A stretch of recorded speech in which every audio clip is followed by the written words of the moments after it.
नमस्कार, मैं हूं आलोक कुमार। आप देख रहे हैं ITM मीडिया 24। बहुत सारे संगठन हैं, सामाजिक संगठन हैं जो निरंतर समाज के प्रति कार्य करते रहते हैं। बहुत सारे उत्तर प्रदेश में भी संगठन हैं, उत्तर प्रदेश के अन्य राज्यों में भी संगठन हैं। वहां पर सामाजिक संगठन या फिर कोई धार्मिक संगठन होते हैं। तमाम तरह के हमारे उत्तर प्रदेश और भारत देश में संगठन कार्यरत हैं।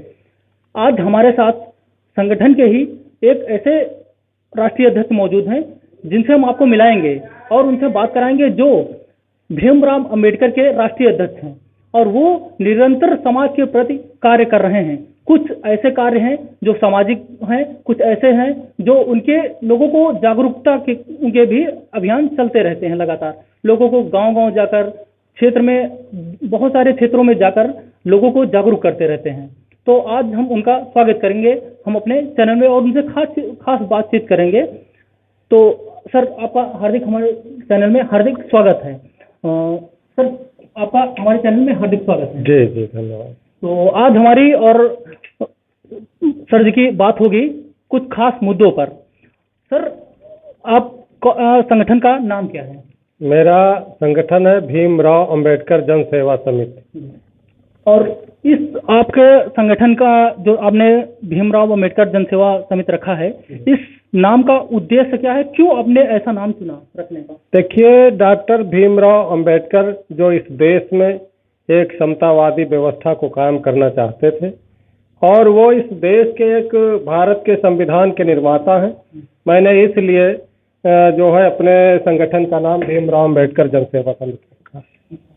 और आपके जो भीमराव अंबेडकर जन सेवा समिति है, इनके उद्देश्य क्या हैं?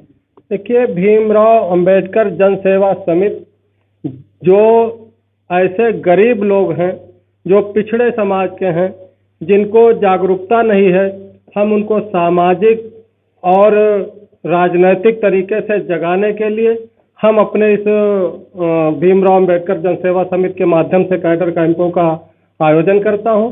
और जैसे हमारा समाज जो शराब जैसे नशाखोरी जैसे तमाम व्यसनों में है, इससे छुटकारा दिलाने के लिए भी हम प्रयत्न करते हैं। जी, तो ये जो मैं लगातार आपके संगठन को भी देख रहा हूँ, लगातार खबरें भी आपके संगठन के हमारे चैनल में चलती रहती हैं।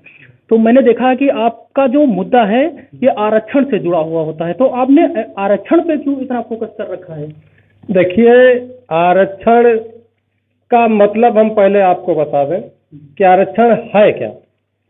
देखिए, जब हम एक विकलांग व्यक्ति हो और एक अच्छा व्यक्ति हो, उसके साथ अगर हम दौड़ कराएं तो जो विकलांग व्यक्ति होगा वो आगे या उसकी बराबरी नहीं कर पाएगा। तो आज जो दबा कुचला पिछड़ा समाज है, इसको आरक्षण की ज़रूरत है। आरक्षण जब तक नहीं दिया जाएगा ये समाज की मुख्य धारा से दूर रहेगा, कटा रहेगा। सर, आरक्षण क्या निजीकरण के विषय में आप बहुत कमेंट करते हैं, निजीकरण होना जरूरी है क्या? देखिए, आज जो हमारे तमाम प्रतिष्ठान सरकारी हैं, चाहे वो रेलवे है, हवाई अड्डे हैं या LIC है, सब निजीकरण सरकार द्वारा किया जा रहा है।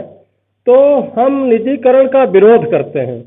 निजीकरण का विरोध इसलिए करते हैं कि जब सरकारी विभाग ठेकेदारों के अंडर में आ जाएंगे तो ये लोग अपने मन मुताबिक लोगों को रखेंगे, उसमें आरक्षण व्यवस्था समाप्त हो जाएगी।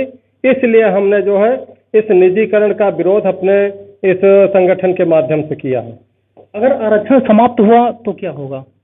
देखिए, आरक्षण जो है, आरक्षण के जरिए ही हमारे इस देश के कम से कम 131 सांसद जो है वो लोकसभा में जा पाते हैं। गांव के प्रधान से लेकर पंच से लेकर BDC लेकर DDC जो अनुसूचित जाति के पिछड़े जाति के लोग जाते हैं। अगर आरक्षण ना हो तो कोई भी व्यक्ति कहीं एक भी पद पर निर्वाचित नहीं हो पाएगा।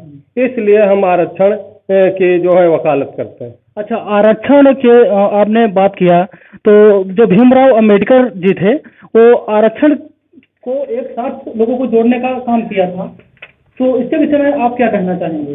देखिए, डॉक्टर भीमराव अंबेडकर चाहते थे कि हम इस देश के उन लोगों को जो बहुत पीछे छूट गए हैं सामाजिक रूप से, आर्थिक रूप से, उनको आगे लाने का काम करें। इसलिए उन्होंने यहाँ जनसंख्या के आधार पर उनको आरक्षण देने का काम किया था।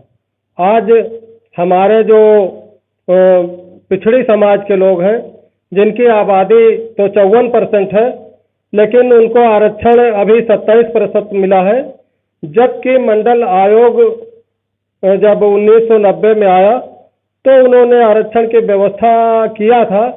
आज हम लोग अपने भीमराव अंबेडकर जनसेवा समिति के माध्यम से पिछड़े समाज को भी यह जागरूक करता हूं कि तुम्हारी आबादी 54% है, इसलिए हम जनसंख्या के आधार पर 54% की आरक्षण लेने के लिए लड़ाई लड़ते हैं। अच्छा, भीमराव अंबेडकर जी जो थे वो लगातार एक मुद्दा उनका भी चलता रहता था कि लोगों को जागरूक करते थे, संविधान के वो निर्माता भी थे, तो क्या उनको वो अधिकार वो मिल पाया जो वो चाहते थे? देखिए, भारत का जब संविधान अंबेडकर साहब ने बनाया तो उन्होंने कहा था कि अगर इस संविधान को चलाने वालों की नीयत अच्छी होगी तो ये संविधान अच्छा होगा, और अगर इस संविधान के चलाने वाले लोगों की नीयत बुरी होगी तो ये संविधान बुरा साबित होगा। मैंने ऐसा संविधान बनाया है कि अगर इसको सही नीयत से चलाया गया तो देश विकास की गति पकड़ेगा, समाज में समतावादी व्यवस्था पैदा होगी और इस देश की एकता अखंडता बहुत ही मजबूती से बन पाएगी।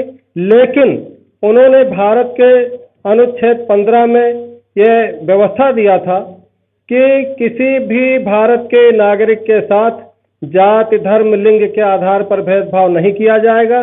लेकिन आज संविधान के बने हुए 70-72 वर्ष हो गए, संविधान की व्यवस्था अभी तक सही तरीके से नहीं लागू हो पाई है। जगह जगह जातीय दंगे होते हैं, धार्मिक उन्माद के दंगे होते हैं। इसलिए मैं समझता हूं कि डॉक्टर अंबेडकर की विचारधारा को आत्मसात करने वाले लोगों की अभी बहुत ही जरूरत है कि वो अगर सही तरीके से लागू किया जाए तो देश फिर से एक समतावादी देश बन सकता है। जी, तो आप आरक्षण का लगातार मुद्दा उठाते रहते हैं, क्या आरक्षण सभी वर्गों के लिए अनिवार्य है?